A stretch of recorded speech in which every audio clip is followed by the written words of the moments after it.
Assalomu alaykum, hurmatli O'zbekiston ahli, hurmatli O'zbekiston Respublikasi Oliy sudi va Sudyalar Oliy kengashi Jizzax viloyati jinoyat ishlari bo'yicha, fuqarolik ishlari bo'yicha, iqtisodiy ishlar bo'yicha sudiga tashrif buyurgandim. Mana bugun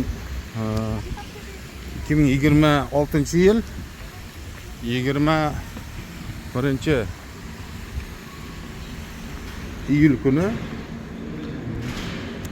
sud binosiga keldim. Viloyat sud binosida birorta konditsioner ishlamaydi. Ichkari juda nimaga u даже issiq havo beryapti ular. O'zbekiston Respublikasi mana shu hurmatli prezidentimiz tomonidan mana shu joyga e'tibor qilinib, mana shu joyda ajoyib bir bino qurildi. Mana shu fuqarolarga yengillik yaratish maqsadida, lekin afsuski juda katta bino qurilganiga qaramasdan viloyat sudida birorta konditsioner ishlamaydi. Juda issiq. Fuqarolarning ayrimlari astma kasali bo'lishi mumkin. Mana hozir konditsionerni ko'ramiz. Issiq havo beryapti. Issiqmi sizga otaxon? Uzr lekin. Yo'q, chidab bo'lmayapti. Chidab bo'lmayaptimi? Endi sizni videoga olmayapman, endi siz qarshi bo'lmasin deb. Qarshi bo'lmasangiz videoga olay. Umuman tepalarda qarshi emasman, men o'z hozirlarda haligi kanaliga yozsammikin degan.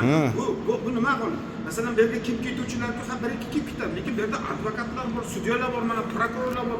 Nima qilib ketyapti? Shunday. Yo'q, hozir men chidolmadim. 4-etajlarda umuman nafas olmaydi. Yuragimda astma bor.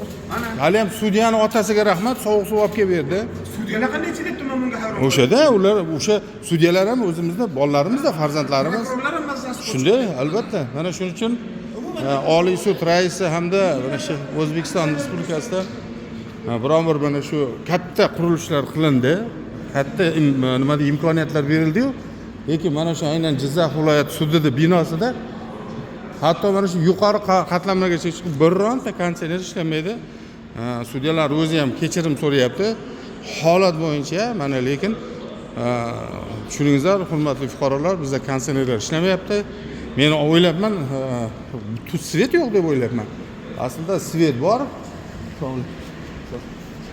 Svet bor, lekin konditsionerlar ishlamaydi birontasi ham. Mana shu yuqori qavatlarga chiqdi, umuman ichkarida o'tirib bo'lmaydi. Hozir mana endi kun bo'yi o'tiradigan masalan sudyalar, biz-ku mayli 2 soat o'tiramiz, 1 soat o'tiramiz. Endi masalan men 2-guruh nogironiman. Yuragimda astma bor. Bu yerda kun bo'yi o'tiradigan xodimlar qanday o'tiradi? Kechasi вообще dim bo'lishi mumkin. Chunki butkul mana hozir 6-qavatgacha to'liq oyna bilan qoplangan. Mana shu bino nima uchun mana shu qurilayotganda mana shu narsaga e'tibor berilganmi yo'qmi? Va buni qurilishni qabul qilayotganda qanday qabul qilingan? Nima uchun konditsioner qo'yilgan, to'g'ri mana birontasi ishlamaydi. O'zi konditsionermi yo konditsioner emasmi? Bu savollar shu kelib chiqadi. Shu men mana shu narsani Jizzax viloyat sud raisidan iltimos qilardik va butun fuqarolarning muammolarini yechishda shu masalada hozir mana Jizzax viloyat sud raisini qabulini so'ragandik. Hozir gaplashib ko'ramiz. Rahmat. Uzr so'rayman va mana hozir mana sud juda ko'p sud bo'lyapti. Sud bo'lyapti ichkarida. Eng menga mana shu savol kelib chiqadi. O'sha hozirgi kunda zamon talabi, o'sha mahbuslarni ishlab turuvchi nima hammasi oynadan qilingan. U o'zi u yerda bironta havo yurmaydi. Oyna bo'lgandan keyin o'sha joyning issiqligi 2 karra isib kerak. Mana shu narsalarda nima uchun mana shu oldingi mana shu quruvchilarmi, shu qabul qilayotganlar Jizzax viloyat sudining raisi qanday qabul qilgan, nimaga uchun tekshirgan yoki tekshirmagan, mana shu savollar bizga qiziq. Chunki jamoat nazorati degan narsa bor. Men o'zim hozir bugun bir ishim bo'yicha kelgandim, umuman yo'qda, issiq havo beryapti. Ana shuning uchun mana hurmatli prezidentimiz ajoyib nima so'zlarni yozgan. Barcha islohotlarimiz negizida eng avvalo inson qadri deb yozib qo'ygan. Bizda shu sudyalar ham, ichki ishlar ham, shu prokurorlar ham bizning yurtimizning bolalari, farzandlari. Mana shular mayli hozir yana aytib o'taman. Biz yarim soat, 1 soat o'tiramiz, ketamiz, lekin Bu yerda o'tirib ishlovchilarchi, prokurorlarchi, ichki ishlarchi, sudyalar kun bo'yi bular o'sha kelgan delalar u qancha tomdan iborat delalar bo'ladi. Uni o'qishi, u sharoit bo'lmasa qanday bo'ladi? To'g'ri, men sudyalarni xonasini bilmayman, ichkariga kirish mumkin emas u yerga, lekin hozir mana jinoyat ishlari, fuqarolik ishlari hamda iqtisodiy ishlar bo'ladigan zallarga kirib chiqdim barchasiga. Endi u yerga mumkin emas o'sha video kamera bilan kirish. No, mana hozir bir otaxon nimamiz o'tirib ekan, o'z fikrini aytyapti. Mutlaqo chidab bo'lmaydi haqiqatan ham. Men o'zim ikkinchi guruh nogironiman. Hali ham o'sha sudyaga rahmat. Ma'muriy sud ekan, jinoyat ishlari bo'yicha tergov sudyasi, o'sha kishiga katta rahmat. O'sha yuragim o'sha to'xtab qoladi endi. Hali ham shu odam menga o'sha suv olib kelib berdi. Baraka topsin. Lekin mana hozir Jizzax va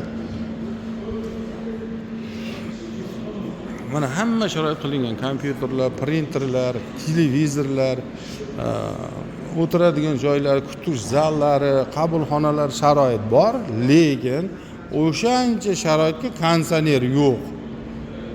Issiq. Ham 6-qavatgacha hozir mana yana ko'rsataman. Hammasi oyna. Yana katta oynalar qo'yilgan. Bu qanday tushunish kerak bilmadim. Bu narsada o'ylab ko'rsa bo'lardi. Oliy sud hamda Jizzax viloyat sudining raisi konditsionerlar masalan mana sharoitlari qarang, fontanlar qo'yilgan. Rahmat buning uchun, gap yo'q. Mana hammasini ko'ring. 6. Mana hozir yana ko'rsataman. O'sha 6-qavatgacha bo'lgan butkul oynadan qilingan. To'g'ri? Tusi o'zgartirilgan oynalar, lekin oynadan bilasiz 2 karra ko'proq issiqlik o'tkazadi. Nima uchun mana shu konditsionerlar qanday qabul qilingan? Bu kuni kechagina qabul qilingan emas bu. O'sha oldingi viloyat sudining raisi Akrom Shukurov qabul qilgan. Uni qanday qabul qilgan bilmaymiz. Mana shu narsani tubdan tekshirib, hurmatli prezidentimizda mana barcha islohotlar inson qadri uchun deb yozib qo'yibdi. Mana shu inson qadri uchun hurmatli prezidentimiz Oliy sud, Senat shunday chiroyli maskanlar yaratyapti. Lekin bu yerda konditsioner ishlamasa, u xuddi hozir akvariumga kirgizilgan odamlar deb o'tiribdi. Mahbuslarni ham o'sha aynan akvariumda ushlab turganda, va axir bu sog'liqqa juda katta zarar-ku. Bu narsani kim o'ylaydi va kim javob beradi bu narsaga? Mana shu masalada bizning savollarimizga javob berishini iltimos qilib qolar edik. Rahmat.